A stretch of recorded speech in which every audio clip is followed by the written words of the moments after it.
I've seen numerous discussions taking place online recently on a so-called licence-exempt VHF CB allocation in the UK, so wanted to address it here.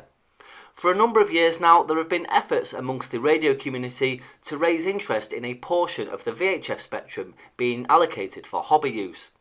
This came about on the 24th of March 2014 when Ofcom published a consultation on their proposal for the release and allocation of portions of the VHF spectrum between 143 and 169 MHz, which was returned to civil use by the emergency services after their migration to Tetra Airwave. A total of 38 responses were received from CB radio users who raised a request for an allocation to CB use in the VHF band, with many stating that the current 27 MHz band was suffering from continental interference and noise, affectionately known as OLGA. Ofcom's proposals didn't include an allocation of spectrum on a licence-exempt or free basis, so this never went any further. They also received one response from an aeronautical user who suggested that Ofcom should consider allocation of the spectrum for aeronautical sports and non-radio aviation use to allow the transition of illegal use of random frequencies to a common legal frequency.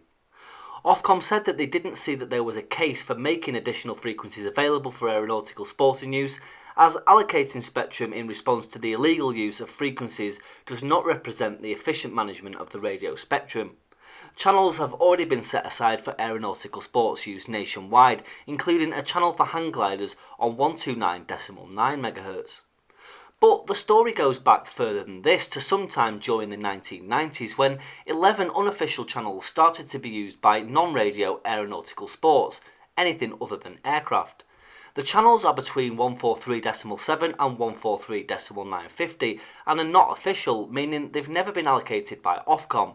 In fact, they were established unofficially before Ofcom's time. The story on how they came about is quite an interesting one. Apparently they were loosely agreed upon between Rod Buck, the British Hang Gliding and Paragliding Association's radio officer, and the Radio Communications Agency in the UK. The Radio Communications Agency was an executive agency of the Department of Trade and Industry.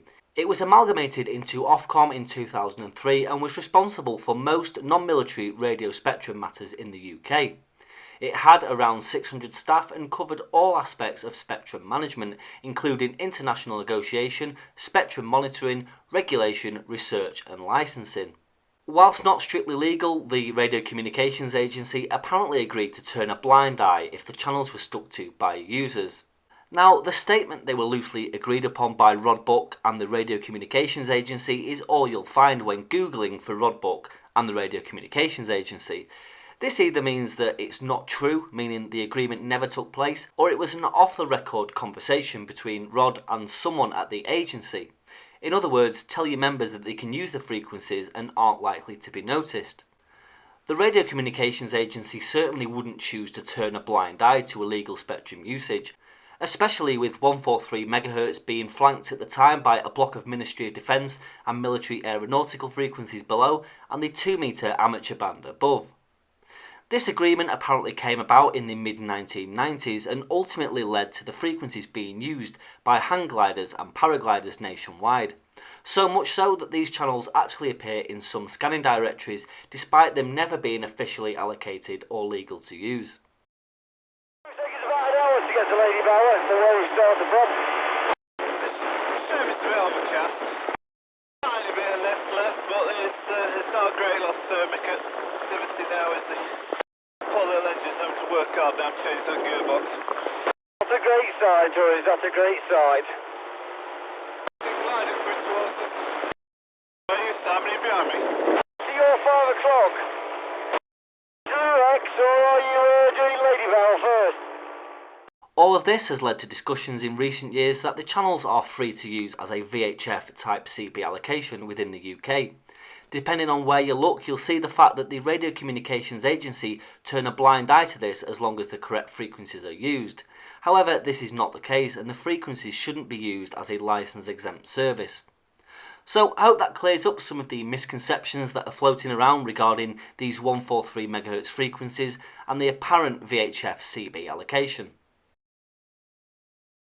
Found it, location right underneath me now. You can see all bits and bobs. And they simply piled Well, if you think about it, it was big, 'cause it was coming in from Macclesfield, and it just hit the hillside as it came out of the ground where it just ran out of altitude.